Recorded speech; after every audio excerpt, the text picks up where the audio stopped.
بسم اللہ الرحمن الرحیم نحمدہ و نصلی علی رسولہ الکریم اما بعد 15 روزہ اسلامی عقائد کورس کا دوسرا حصہ ہے عقائد والا۔ اس کا دوسرا عنوان ہے توحید باری تعالی۔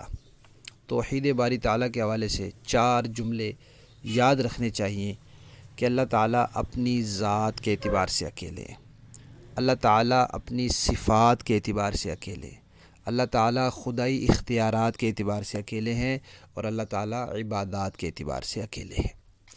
ذات، صفات، خدائی اختیارات اور عبادات۔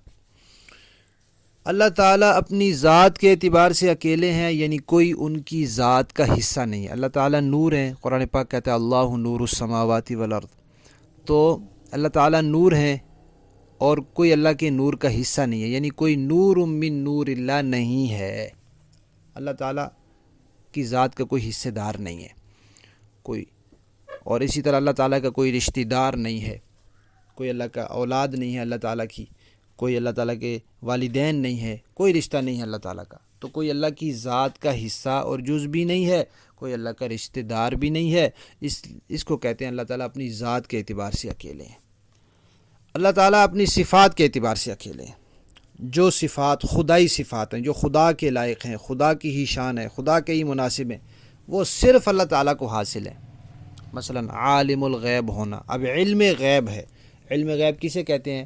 علم غیب ایک ہی ہوتا ہے، علم غیب کی کوئی قسمیں نہیں ہیں، علم غیب کے کوئی درجے نہیں ہیں، علم غیب ایک ہی ہوتا ہے۔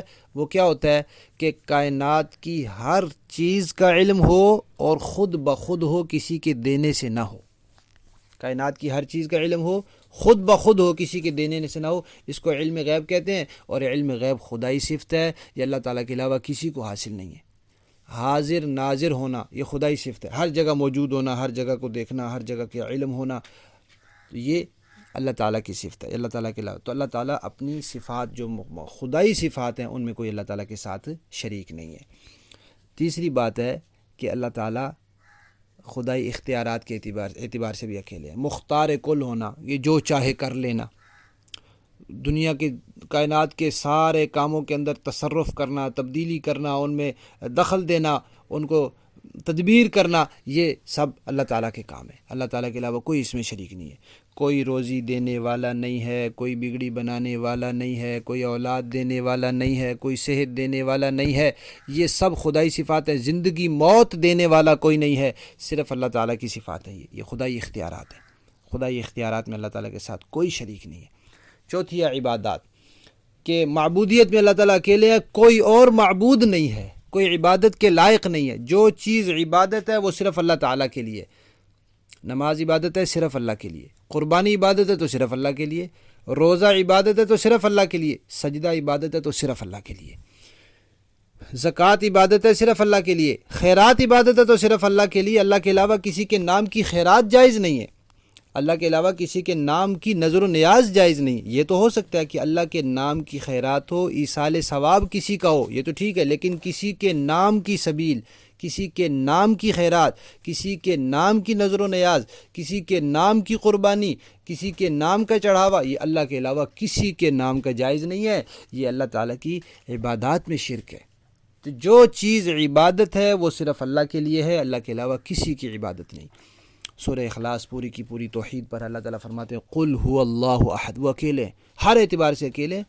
اللہ الصمد، بے نیاز ہیں، کسی کو پیدا کرنے کی محتاجی نہیں ہے اللہ تعالیٰ کو کہ کوئی پیدا کرتا تو اللہ تعالیٰ پیدا ہوتے۔ لم یلد ولم یولد، نہ خود کسی کے اولاد ہیں نہ اللہ کی کوئی اولاد ہے۔ ولم یکن لہ کفوا احد، کوئی ان کے برابر نہیں ہے، نہ خدائی صفات میں برابر ہے، نہ عبادات میں برابر ہے، نہ اختیارات میں برابر ہے، نہ ذات میں برابر ہے۔ سورہ بقرہ کی آیت نمبر 63 میں بھی اللہ تعالیٰ 163 میں اللہ تعالیٰ فرماتے ہیں وَإِلَٰهُكُمْ إِلَٰهٌ وَاحِدٌ، تمہارا الہ ایک ہے، لا الہ الا ہو، اس کے علاوہ کوئی معبود نہیں ہے۔ اور سورہ حج کی آیت نمبر 66 میں اللہ تعالیٰ فرماتے ہیں وَهُوَ الَّذِي يَحْيَاكُمْ، اسی نے تمہیں زندہ کیا ہے، کسی اور نے زندگی نہیں دی۔ ثُمَّ يُمِيتُكُمْ، پھر وہی موت دے گا، کوئی اور موت نہیں دے سکتا۔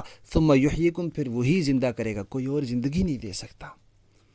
اور سورہ قصص کی آیت نمبر 68 میں فرماتے ہیں سبحانہ وتعالی عما یشرکون، یہ جو لوگ اللہ کے ساتھ ذات میں، صفات میں، اختیارات میں، عبادات میں کسی کو شریک کرتے ہیں، اللہ تعالیٰ اس سے بہت بلند ہیں۔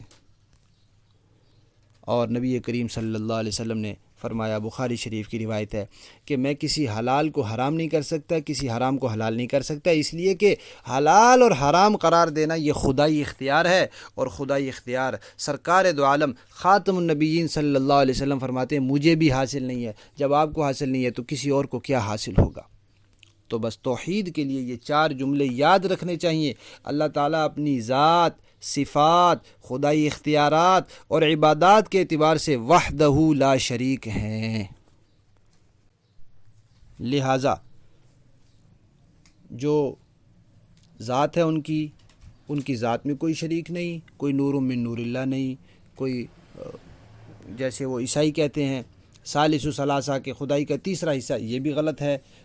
صفات میں اکیلے ہیں، کوئی عالم الغیب نہیں، کوئی حاضر ناظر نہیں، کوئی حاجت روا نہیں، اور اختیارات میں بھی اکیلے ہیں، کوئی مختار کل نہیں، کوئی مشکل کشا نہیں، اور عبادات میں بھی اکیلے ہیں۔ اللہ کے علاوہ کسی کی عبادت کرنا، یہ کسی سے مدد مانگنا یہ بھی جائز نہیں ہے۔ جو اسباب سے اوپر مدد ہوتی ہے، کسی سے بیٹا مانگنا، کسی سے صحت مانگنا اور کسی سے زندگی مانگنا، یہ اللہ تعالیٰ کے علاوہ کسی سے جائز نہیں ہے۔ یہ چیزیں صرف اللہ تعالیٰ کی ذات کے ساتھ خاص ہیں۔ یہی عقیدہ توحید ہے جس کے اوپر قرآن پاک نے زور دیا ہے۔ سب انبیاء نے توحید کے عقیدے کے اوپر اپنی جانیں کھپائی ہیں، اپنی محنتیں کی ہیں۔ اگر توحید کا عقیدہ باقی ہے تو باقی سارے عقائد صحیح ہو سکتے ہیں۔ توحید کے اوپر سب کی بنیاد ہے، لا الہ الا اللہ پر سب کی بنیاد ہے، بنیاد سب کی توحید پر ہے۔ جب بنیاد ہوگی تو اگلی چیزیں ٹھیک ہو سکتی ہیں، بنیاد نہ ہوئی تو پھر باقی چیزیں ٹھیک نہیں ہو سکتی۔